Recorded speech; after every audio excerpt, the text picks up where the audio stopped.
La forêt amazonienne, le poumon de la planète. Un écosystème unique au monde. Depuis des millénaires, des populations venues d'Asie ont lié leur sort à celui de la forêt. Au XVIIIe siècle, d'autres communautés s'y sont installées. Des peuples africains déplacés, victimes de l'esclavage, comme les Bushinengue, en Guyane. Au sein de cette immense forêt, ces hommes et ces femmes ont su développer des cultures et bâtir de véritables civilisations.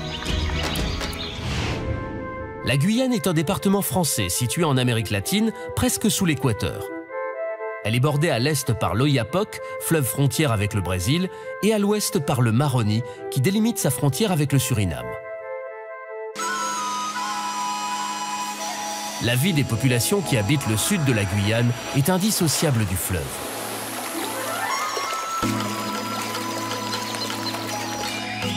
On a besoin du fleuve pour la pêche, pour accéder au territoire de chasse, pour se laver, pour habiter aussi.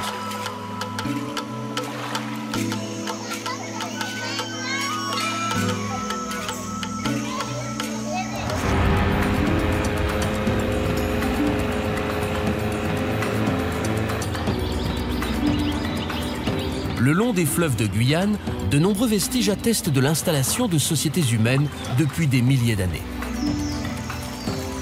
Des stages organisés avec le concours de scientifiques permettent aux gardes du parc amazonien de Guyane de repérer des indices révélant la présence d'anciens sites d'occupation humaine. Ces rochers portent des marques. Ce sont de très anciennes gravures. Il suffit de plonger la main dans la boue ocre de la rivière et de suivre les traces avec le doigt pour que les formes gravées reprennent vie.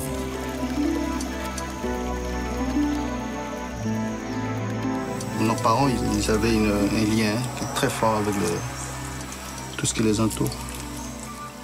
Spirituellement, ils ressentent encore les transformations des animaux, des roches en monstres, ou des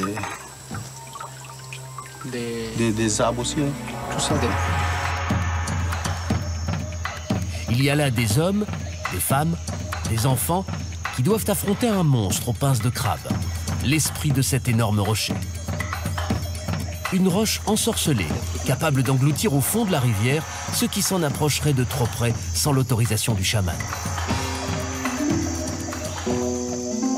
Si les légendes de ceux qui habitaient la forêt ont survécu sur ces rochers, ces histoires ont aujourd'hui tendance à tomber dans l'oubli.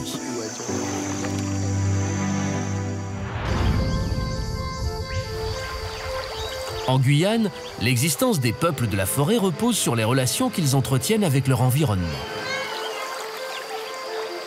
Ici, pas de boutique ni de supermarché. Pour renouveler les stocks de nourriture fraîche, il faut prélever dans la nature.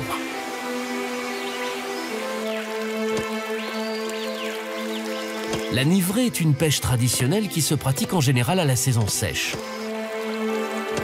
Pas besoin de filet ou d'appât.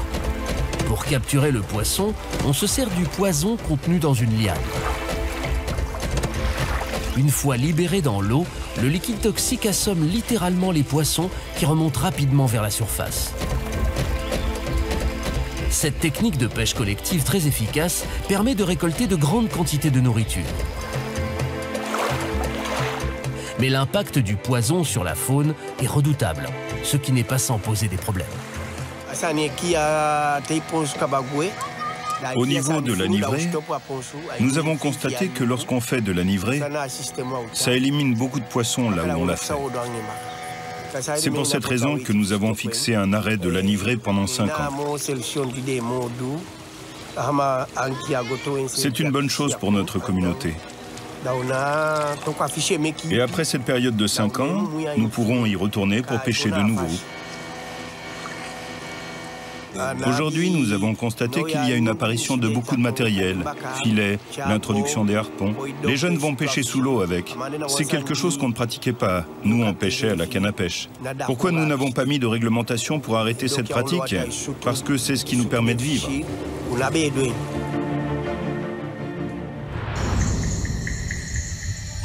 Dans cette partie de l'Amazonie, on ne pêche plus et on ne chasse plus de la même façon qu'autrefois. Les moyens de transport sont plus performants, les chasseurs plus nombreux. Et la chasse demeure toujours vitale pour les populations forestières.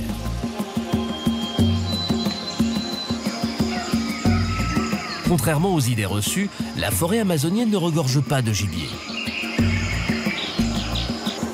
Pour se nourrir de la chasse, les hommes doivent s'éloigner de plus en plus des secteurs habités et remonter les fleuves en direction de territoires peu visités. Du côté de la chasse, avant ça allait plutôt bien. Avec mon père, on allait chasser, on ramenait du gibier pour la famille et on le distribuait.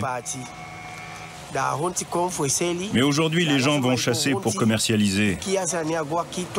Ils tuent ainsi beaucoup de gibier.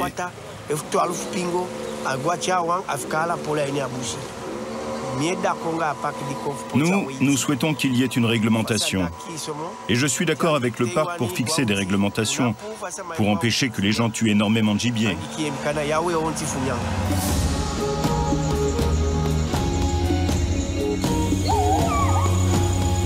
En Guyane, la chasse est ouverte toute l'année et il n'y a pas besoin de permis. Toutes les espèces sont chassées, sauf quelques-unes qu'il est interdit de tirer ou de capturer.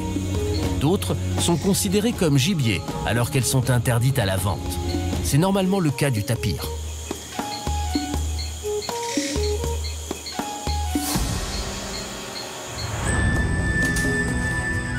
L'Office national de la chasse et de la faune sauvage et le parc amazonien tentent d'évaluer la quantité de gibier présent pour mettre en place une vraie réglementation.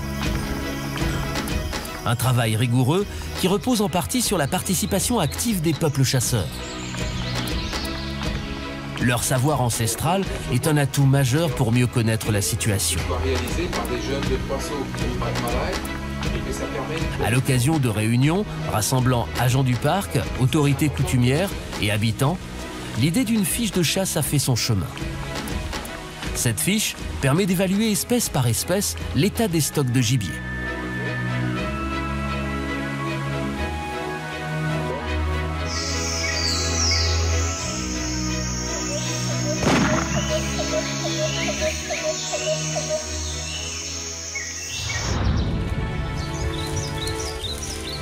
Mais le développement des peuples de Guyane ne repose pas seulement sur la chasse et la pêche. De nombreuses pratiques artisanales ancestrales font appel à une plante sauvage, l'arouman. L'arouman participe à presque tous les actes de la vie familiale et communautaire. De bonnes raisons pour protéger durablement cette ressource naturelle. Les équipes du parc amazonien de Guyane sont mobilisées pour estimer l'avenir de cette plante. Leur premier travail consiste à comprendre sa biologie et son mode de fonctionnement. Elles se servent pour cela de placettes. Avec 3 feuilles mortes. Une placette, ça sert à avoir un échantillon des 2 variétés d'arouman. Et cet échantillon va nous permettre d'évaluer la croissance, la capacité de régénération, etc. sur 2 ans pour pouvoir évaluer à peu près comment ça grandit. On se concentre sur les immatures et les nouvelles pousses. Parce que l'arouman, c'est une ressource qu'on utilise presque partout dans la vie, quoi. Une feuille morte, immature. Ok.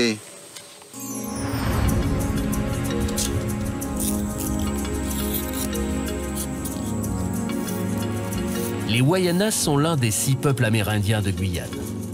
Comme toutes les communautés villageoises installées au bord de l'eau, ils utilisent quotidiennement les matériaux qu'offre la forêt.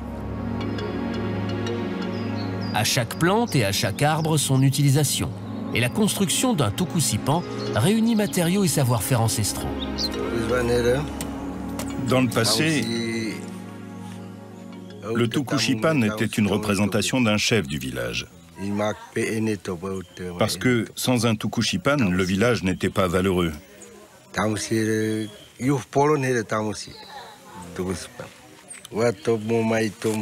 Être sous un tukusipan, ça voulait dire quoi? C'est un carbet des initiateurs, là où on faisait tout. Aux manifestations de plaisir, de loisirs, des fêtes. Et c'est en même temps un carbet de passage, où les gens pouvaient passer la nuit, y dormir. Le sommet d'un tokusipan est toujours fermé par un disque de bois finement découpé. On l'appelle le ciel de case. Un ciel de case, c'est quelque chose quand même qui vient donc de très loin, qui a une signification particulière. Et c'est quelque chose sur laquelle les animaux ont été représentés, donc des créatures d'auparavant, qui étaient plus ou moins carnivores, ou des monstres, quoi, tout simplement. La population actuelle savent encore ce que c'est un ciel de case. Peut-être pas beaucoup au niveau des motifs, mais un ciel de case, quand ils voient ça, ça veut dire tout de suite que, en quelque sorte, le lieu est sécurisé, quoi. Donc c'est les mauvais esprits. Donc ils n'ont rien à craindre s'ils dorment dessous ou s'ils vont dedans, quoi.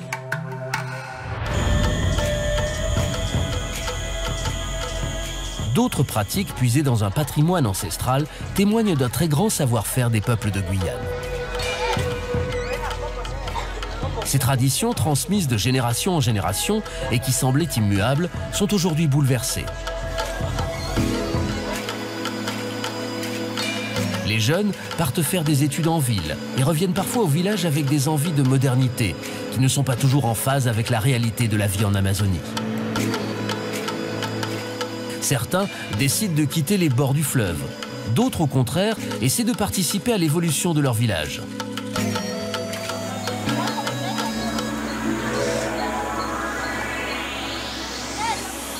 Souhaitons que ces peuples de Guyane absorbent un peu de cette évolution en conservant ces traditions uniques qui ont fait d'eux les gardiens de la forêt.